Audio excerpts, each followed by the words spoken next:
గొప్ప గాయకుడు కథా తెలుగులో ఒక ఊరిలో శేఖర్ అనే వ్యక్తి ఉండేవాడు. ఆ వ్యక్తి కృష్ణదేవిపేట గ్రామంలో నివసిస్తూ ఉండేవాడు. ఆయన ఒక పెయింటర్ మరియు గాయకుడు కూడా. ఆయనలో ఒక గొప్ప కళాకారుడు ఉన్నాడు. అయితే శేఖర్ బొమ్మను కూడా చక్కగా గీయగలడు. ఒకరోజు శేఖర్ వాళ్ళ స్నేహితులతో కలిసి చెరువు దగ్గర కూర్చొని మాట్లాడుకుంటూ ఉండగా వారి స్నేహితులు ఒకరు ఇలా అంటారు, శేఖర్, నువ్వు పాటలు బాగా పాడతావు కదా, మాకోసం పాడవా అని అడుగుతాడు. దానికి శేఖర్ మొదట పాడమని చెప్పిన తర్వాత వాళ్ళంతా అడిగేసరికి ఒక మంచి పాట పాడతాడు. అలా పాడుతూ ఉండగా ఇంతలో అటుపోతున్న గ్రామ పంచాయతీ సెక్రటరీ చూసి, బాగా పాడుతున్నావు, మీకు మంచి జీవితం ఉందంటారు.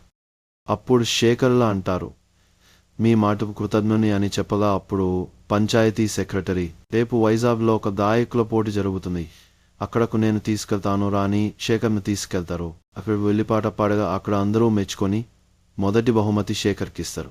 అప్పుడు శేఖర్ ఎంతో బాగా మురిసిపోతూ పంచాయతీ సెక్రటరీ దగ్గరకు వచ్చి, మీ మేలు నేను ఎప్పటికీ మర్చిపోలేనంటారు. అలా శేఖర్ ఆఖరికి గొప్ప గాయకుడు అవుతాడు.